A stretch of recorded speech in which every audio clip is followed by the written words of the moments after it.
Alright guys, welcome to the video. This is my 7th time recording this video. It's going to be a different style of video today. We're going to be looking for a more informative and insightful guide on how to build mid-mages in the current meta. The current meta we're looking at now is the Season 8, I do believe, end of the year meta. This is prior to Atlas's introduction to the game. It's the 13th of December 2021. Alright. Today we're going to be looking at how you obviously build mid-mages. Yeah, mages in the mid lane. Pretty popular at the moment. They're pretty strong with the current item changes, and we're going to be showing what's meta. Okay, starter item wise, Sands of Time. This is going to be the preferred item just because it supplements the other items we're going to be building later in the game. This is because it gives cooldown reduction, which is not going to be very present in this build outside of Sands of Time. Another decent one is Conduit Gem, but that's more for your flavor picks. Still really fond of this item, honestly. Her early clear is not that impressive, so this kind of helps her to push through that early clear, but Sands of Time overall being better for most picks just because of the cooldown it provides. Okay, start wise, after you've got Sands of Time, of course, you're going to be looking at a beads as your first relic for the most part. You can opt into an Aegis if you're versing something like a Poseidon, but I would still recommend beads even when you're versing a Poseidon, because of the jungler or the support CCs you into a Kraken. Your Aegis is worth squat when you're stunned. You know, you can't use it, you're dead. Anyways, so beads, Sands of Time. The first part that we're going to be building will be a spellbook, because we're going to be looking for Book of the Thoth and Book of the Dead. Your start's going to look exactly like this. Sands of Time, spellbook, first part, 2 healing potions, a mana potion, and beads. You can build this for the most part. I don't know what the fuck is playing right now. Good. Okay, so this is what your start's going to look like. Pretty much always, I would recommend this on your Agnis, your Merlins, your Discordias, not on your Anubis and your Hades, but most mages I can confidently recommend this start on. Alright, once you've got a little bit of gold, about 700, no, about 800, sorry, if you get the chance and you've pushed a wave up and you've got not much farm on the map and you're not, you know, I don't know, getting dove in the tower or something, try backing, getting Book of Souls just for the extra power and the extra mana that you're going to get from the back, and 2 wards. I always recommend this. Please back for wards, back for wards, back for wards. You're going to need them. If you don't get them, you're going to die. If there's a Blink Geb on the enemy team, dead. If there's a Humbats who's going to jump on you and ult you, you're dead. You need wards. Vision is imperative to winning games, guys. Anyways, right after that, you've got your extra 1,100 gold from, you know, eating ass, slapping people. Great. Awesome. I shouldn't have said that. I'm gonna get in trouble. Book of Thoth. Book of Thoth is the first item you want to build. Really good. Great mana sustaining in lane. It gives you heaps of power, heaps of mana again, and it's really important to the next item that we're going to be building. Great. Okay, so by the time you get Book of Thoth online, you should be about level 5 or 6. Just so you know. That's kind of the goal you want. And my tip for mid lane is you want to be matching the timer. That's not always possible. If your team's getting stomped, it's really hard to get farm. I understand that. Most of us do. But yeah, you kind of want to have your level matching the timer up the top of the screen here. Obviously, I can't be level 27, but at 1 minute, you should be level 1. 2 minutes, you should be level 2. 3 minutes, you should be level 3. When you're doing really well, though, you're going to be beating the timer. And that's what we really want, guys. But that's going to be something that comes with experience, learning how to farm, and learning when to go for kills and when to not go for kills. Alright, you're level 6, you've got your Book of Thoth, great, you've got your beads, you've got your back, you've still backed again once you've got Book of Thoth, and hopefully you have enough gold for wards as well. Please get wards, please. I don't want to hear about how you guys are, how you guys aren't getting wards and your team's flaming you for it, alright? That's what I want. I don't want to be hearing that. Alright, you're about level 9. You'll either have 2-part Book of Souls, or you'll have Book of the Dead. Either way, you're going to be building into this great item. It's really good. I'll explain why. Now, this is not an Agni guide. I'm just going to, out of force of habit, level him up. Book of the Dead. The reason we get this item is because it keeps you alive. Yeah. Let's say that you've died once or twice. You might have, you might not have, whatever. Combination of Book of Thoth and Book of the Dead will prevent that from happening, or at least make it a lot harder to occur from a gank or something like that. If it's just the jungler who's, you know, kicking your ass, This combo will make it a lot harder for them to do that. We're going to show why it's so good. Okay, Book of the Dead's passive. When you drop below 40% health, you get a shield equal to 30% of your maximum mana. Maximum mana being very important. That is not items.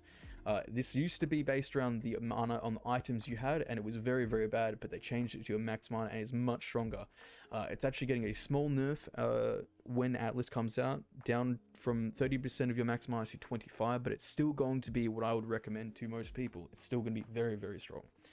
Anyways, we're going to show you just what that shield looks like just from the Gold Fury here. She's going to give me a little bit of a hand, maybe a little bit more of a hand. Holy, massive shield that just came out there. Look at her health right there.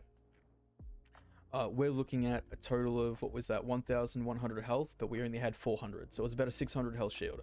Imagine you jump on somebody as Thanatos, and you think you've got them, you know, you've got them really low, they hit 40%, and then boom, the health's back to quote-unquote full. That's what it looks like for the jungler. Really, really good into the current really strong jungle meta. All the you know, the physical items they want to build are super strong, so, you know, you've got to counteract it with your own cheese. Third item here we're going to be looking at, there's 3 options and only 3 options in my mind. You're going to be looking at your Divine Ruin if you need anti-heal really badly. You know, you've got a Hades or an Anubis or a Umoja that really loves to rotate and spam a heal, or Hell as the mid laner. Any of those picks, Divine Ruin is your man. Or even a Bastet who's building a Soul Eater. Please, please, please. Bastet with Soul Eater needs anti-heal. She's super, super strong and very popular as a jungler at the moment. So if you're versing her, I would recommend Divine Ruin. If you don't need anti-heal, Spear of Desolation, I always pick. Extra cooldown is really important. You don't get much of it in this build, and getting a Spear of Desolation is only going to help you.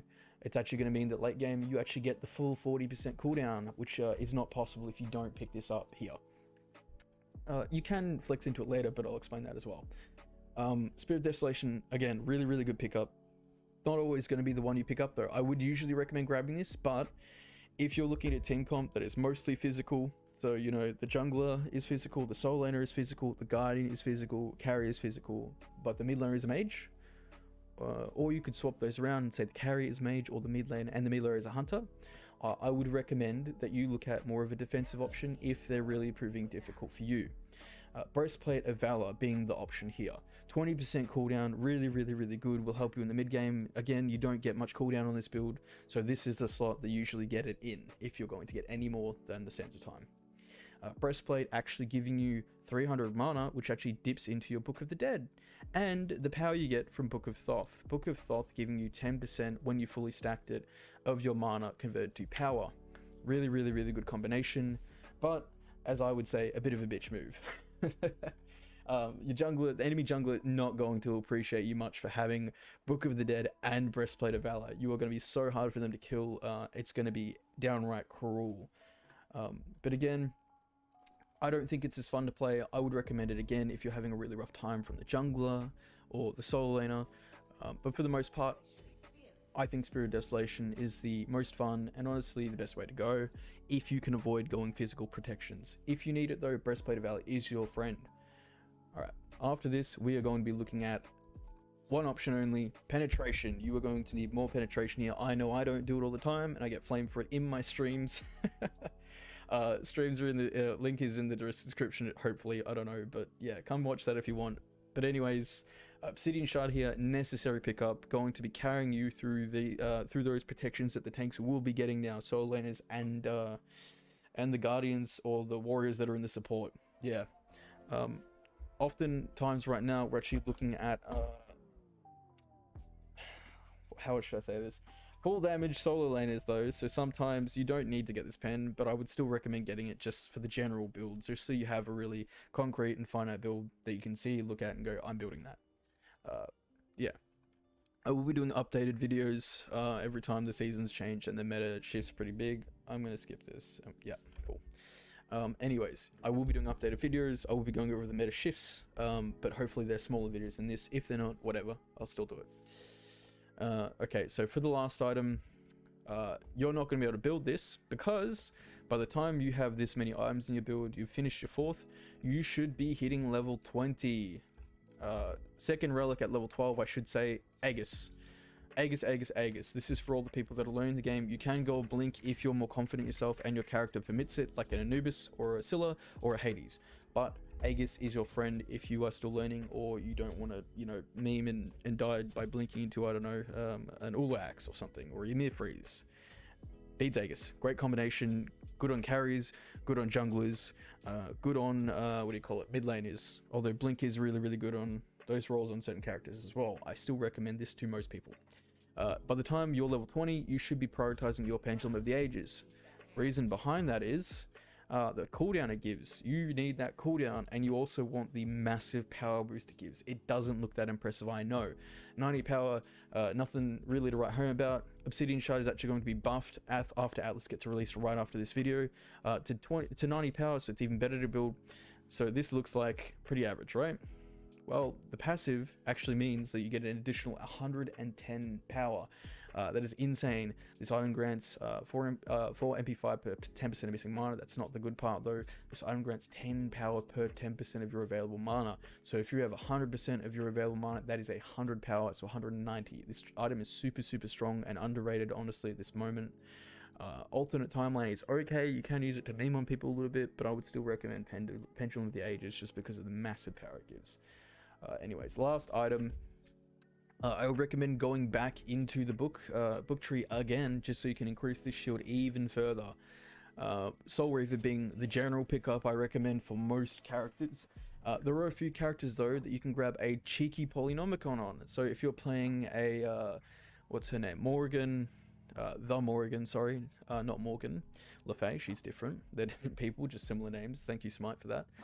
Polynomicon, also good on Scylla. You can root somebody, hit him with an order that does 600 damage. It's like throwing an extra ability at them, and it will help you burn them that much faster.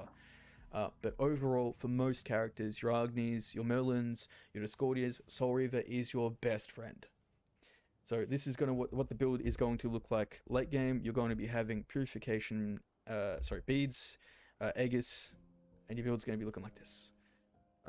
I'll quickly do a quick flash of what it looks like when you get struck with this build, just to show what the late game shield would look like. So my total health here is only 1800 about, give or take. We're going to try and get it exact so we don't actually dip too far past. We're going to be here a little bit longer because of course we're late game, we're a bit tankier. Got more health. She's going to hit me in like 2 hits. Oh, there it is. She kind of destroyed it a lot there just because of the burst damage that she did there. But the shield you're going to be looking at is about 1100 health. Very, very, very good.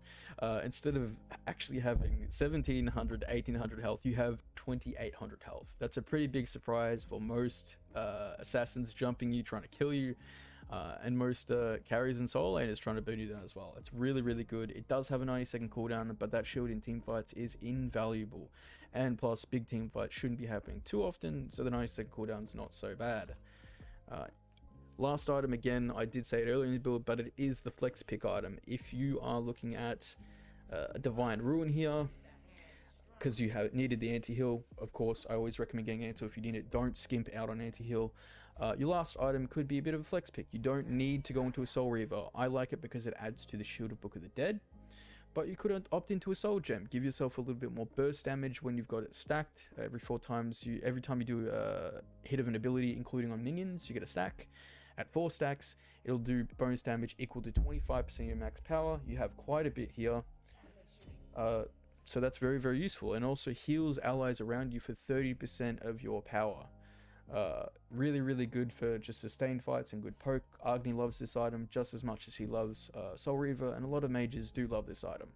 Overall, I'll still recommend Soul Reaver, but I do think that experimenting is good. And last item is pretty much a freebie slot. Do whatever you want, test things out. You won't suffer too much. This is a really, really good outline build. Yeah, hopefully this helps out. But yeah. Again, still buy awards. Don't be a loser. Don't throw your game. Don't throw the games. Everyone should be buying awards. If I don't see that everyone's got 10 awards placed by the end of the game, I'm sad. All right, and you should be too. All right. So just in case I didn't say it earlier, I think I did. There are a few characters that do want to be looking at different builds. The build that I build for these guys is a bit memey. This is for your Anubis and your Hades in particular. Anubis and Hades, not really a fan of no lifesteal in their builds. They're very, very, very strong with it, and they kind of need it to perform the things they want to do. My builds are pretty much sacrilege though for them, but I still think that they're effective. Starter item for them will be Vamp Shroud, and your first part is probably going to be looking like a magical focus. You're going to be getting same thing as always. I think you have enough gold for this. You should have just enough. If you don't, it'll look like that. That'll be the difference. You lose 1 health potion. You don't need the health potions as much anyways because you're playing Hades and Anubis. Vamp Shroud's going to cover you, and so is your innate sustain. First back, first item, Spirit of the Magus. Beads should be usually what you grab, but because you're playing Hades and Anubis, I wouldn't hold against you to get a blink. So you can blink in, get a wrap, get an ult, or blink in, get a silence, get an ult on Anubis and Hades respectively in that order. After that, I still recommend going Book of Thoth, Book of the Dead. Reason behind that is they're already going to be getting anti-heal for you. Don't lie, you know they're doing it. They've already got their beat sticks, they've already got the divines. This is just going to make it so that you can get off those massive ults and do your massive damage before you go down. That overshield's really, really big. The power gives you really, really big. After that, Typhon's Fang. The reason you get that is it gives you extra lifesteal, and actually the passive increases the lifesteal you get. The healing you get from lifesteal, which is really necessary because if you're not fully anti-healed, even if it's 60%, you're still going to be getting really, really good heals. Oftentimes you will be full anti-heal, but you know that is the game. It still gives you extra power based on the lifesteal you've got. You've got lifesteal from Spear. You will have lifesteal from the Vamp late game, which you'll be getting into a Sacrificial Shroud. Sacrificial Shroud, really, really, really good item. Gives you really, really high power, health, a little bit of protections, more lifesteal, and the passive is the reason we get this 15% more damage. It doesn't sound that impressive, but that's after everything. That's after your damage is calculated. It's a lot of damage to add in, and it does stack indeed with your Spirit of the Magus. Really, really potent item. The main reason that Anubis and Hades can perform late game is this item. It does take a little bit of your health on activation of abilities, but you've got so much lifesteal in the kit here that it won't matter. You should be able to heal it unless you're fully anti-heal. Last item here, you're going to be looking at Obsidian Shard. With this, you'll actually have 30% pen, which is actually pretty good. Yeah, you're actually looking really good with this build. The problem is you have no cooldown, and I know a lot of people are going to be screaming and kicking and screaming. You have no cooldown, you've got no cooldown. Lies, I've got 10%. I know it's not that much, I know. The reason that we kind of opt in for this no cooldown build is because you're an Anubis or you're in Hades, you know why you play that character. You played a one shot and one shot alone. You're probably not going to be getting multiple revolutions of your kit off, or rotations of your kit off. You're just going to be getting that one massive ult off, killing 1 or 2 people and biting the dust. Oftentimes you're going to be eating people's thorns, you're going to be being crit by hunters, you're going to be getting shells and everything out like that, and they're going to be using cursed unks on you. You're not going to live past that, and that's something you should just know as those characters. And if you do manage to survive with this, well then you probably killed everyone and survived just because they don't have any anti-heal, and you have enough healing that you don't need the cooldown. You've just probably killed them all. Yeah, that's a build. Beats Aegis. If not, it'll look like this. Just for Hades and Anubis. Beats Blink. Really, really good. Hades loves Blink because he wants to use his dash to get away. Anubis loves Beads. Blink, sorry, because it means he can get in close, get a wrap off, and just one-shot the ever-living hell out of somebody. But that's it. This is your Hades and Anubis builds, and I'm going to quickly flash on the screen. Hopefully, I clicked my fingers, I don't know if that got picked up. The other build here for your general other pages is on the screen with editing magic, which I'm honestly terrible at. But yeah, thanks for watching the video. I hope it was informative. Please give me any tips, advice, anything you feel like I can improve upon.